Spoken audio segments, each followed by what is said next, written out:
नमस्कार, जय हिंद दोस्तों। स्वागत है आप सभी का यूपी एक्सप्रेस में। तो चलिए देख लेते हैं उत्तर प्रदेश की 25 फटाफट बड़ी खबरों को। वीडियो में आगे बढ़ने से पहले आप किस जिले से है इसे कमेंट करके जरूर बताएं।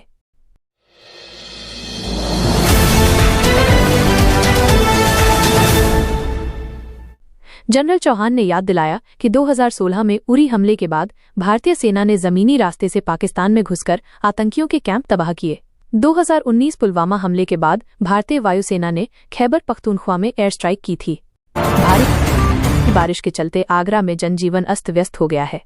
मौसम विभाग की चेतावनी को देखते हुए जिला प्रशासन ने 6 सितंबर तक कक्षा नर्सरी से 12वीं तक के सभी स्कूलों में छुट्टी घोषित कर दी है। शिक्षक दिवस पर प्रदेश के 81 अध्यापक लखनऊ में सम्मानित हुए। सीएम योगी आदित्यनाथ ने इन सभी को पुरस्कृत किया। इस मौके पर बेसिक शिक्षा राज्य मंत्री स्वतंत्र प्रभार संदीप सिंह ने कहा कि शिक्षकों को सिर्फ सम्मानित ही नहीं, उनकी निष्ठा और योगदान को प्रणाम करने के लिए भी ये कार्यक्रम है। किशोरी के पिता हुराम सिंह ने बताया कि बेटी घर के कमरे में सो रही थी। रात में करीब 3 बजे बेटी के चीख चिल्लाने की आवाज आई। बेटी के पास पहुंचे तो उसने गर्दन में सांप के डसने की बात बताई। एक युवती स्कूटी से पेट्रोल लेने पहुंची। उसने हेलमेट नहीं लगाया था। पंप पर काम कर रही लड़की ने उसे नियम का हवाला देते हुए पेट्रोल देने से मना कर दिया। एआई का प्रयोग कर मतदाता सूची को शुद्ध किए जाने वाला समाचार भारत निर्वाचन आयोग से संबंधित नहीं है। इस संबंध में सपा अध्यक्ष अखिलेश यादव की पोस्ट पर यूपी के मुख्य निर्वाचन अधिकारी कार्यालय ने एक्स के माध्यम से ही स्थिति स्पष्ट कर दी है। बिजनौर कंडरावाली में परिवार के साथ गुड़िया डेरे पर थी। माँ बाप थोड़ी दूर थे, तभी झाड़ियों में घात लगाकर बैठा गुलदार उसे उठाकर ले गया। शोर सुनकर लोग मौके पर पहुंचे तो गुलदार भाग गया और गुड़िया की मौत हो चुकी थी। 4 दिन पहले भी गुलदार ने 8 साल के बालक को मार डाला था। मुरादाबाद के उमरी सब्जीपुर गांव में पंचायत चुनाव की पुरानी रंजिश खूनी झड़प में बदल गई। सुबह को हुआ विवाद, शाम तक पथराव और फायरिंग तक जा पहुंचा। पुलिस के सामने 1 घंटे तक उपद्रव चलता रहा। हिंसक झड़प में 1 दर्जन से ज्यादा लोग घायल हो गए।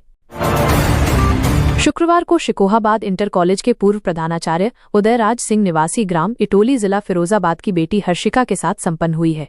पहले ये शादी न्यूली शुगर मिल जिला कासगंज पर होनी तय की गई थी। मुख्यमंत्री ने कहा कि वैदिक काल से ही भारत में ये शिक्षा दी गई है कि धरती हमारी माता है और हम धरती के पुत्र हैं। कोई भी सुयोग्य पुत्र माँ के साथ अराजकता बर्दाश्त नहीं कर सकता।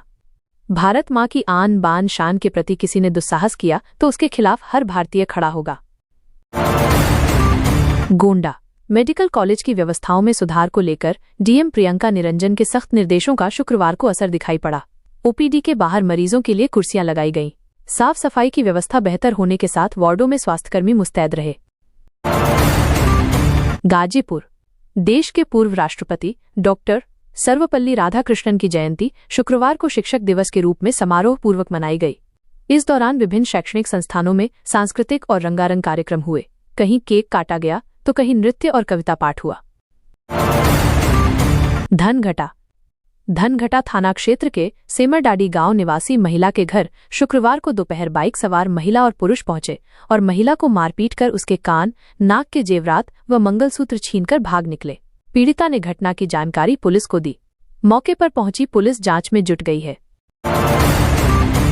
प्रोफेसर विभा शर्मा को ये पुरस्कार उनकी शिक्षण शैली और उसमें किए गए नवाचार के लिए दिया गया है। उन्होंने स्टडीज इन थिएटर कोर्स के जरिए अध्यापन की एक नई शैली को विकसित किया, जिसमें नाट्य गतिविधियों से शिक्षण को प्रेषित किया गया।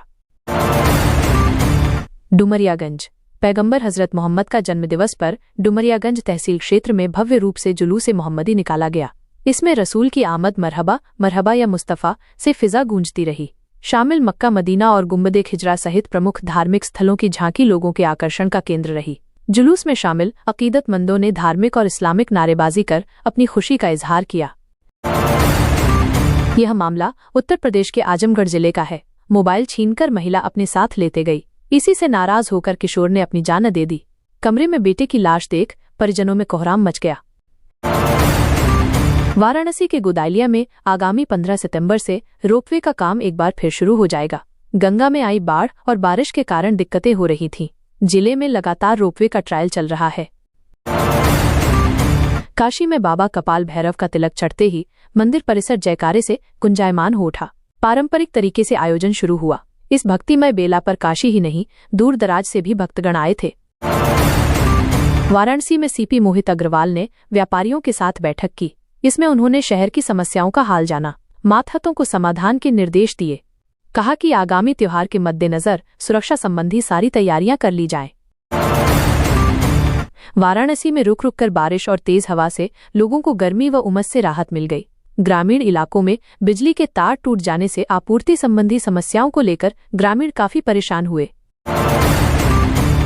फैजान मुस्तफा मदरसा के संचालक मौलाना सैयद जमाल अहमद ने जुलूस मोहम्मदी में शामिल होने वाले लोगों से अपील की है कि ऐसा कोई नारा न लगाएं जिससे दूसरे की भावनाएं आहत हों। आगरा में 12 वर्षीय बालिका से दुष्कर्म का मामला सामने आया है। चौकीदार ने घर में घुसकर बच्ची के साथ गंदा काम किया।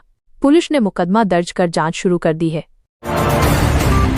शिकोहाबाद स्टेशन पर महानंदा एक्सप्रेस का ठहराव भी सुनिश्चित किया गया है। उत्तर मध्य रेलवे के दिल्ली हावड़ा ट्रैक पर 2 मुरी एक्सप्रेस का संचालन किया जाता है। सकार पार बांसी तहसील क्षेत्र के बांसी डुमरियागंज मार्ग पर कई जगह सूखे पेड़ खड़े हैं, जो तेज हवा आंधी के साथ टूटकर गिर सकते हैं। इससे राहगीरों को खतरा हो सकता है, लेकिन सड़क से आते जाते जिम्मेदार इससे अनजान हैं। आगरा में 6 और 7 सितंबर को होने वाली पीईटी परीक्षा के लिए प्रशासन ने कड़े सुरक्षा इंतजाम किए हैं। 51 परीक्षा केंद्रों पर 1 दरोगा, 4 सिपाही और महिला पुलिसकर्मी तैनात रहेंगे। सादा कपड़ों में पुलिस साल्वर गिरोह पर नजर रखेगी। UP accident. Agra Kanpur national highway पर इकदिल ओवरब्रिज पर सुबह तड़के जयपुर से बनारस जा रही स्लीपर बस अनियंत्रित होकर डिवाइडर पर चढ़कर दूसरी लेन पर जाकर पलट गई। इससे यात्रियों में चीख पुकार मच गई। हादसे में 18 लोग गंभीर रूप से घायल हो गए। सभी घायलों को जिला अस्पताल में भर्ती कराया गया।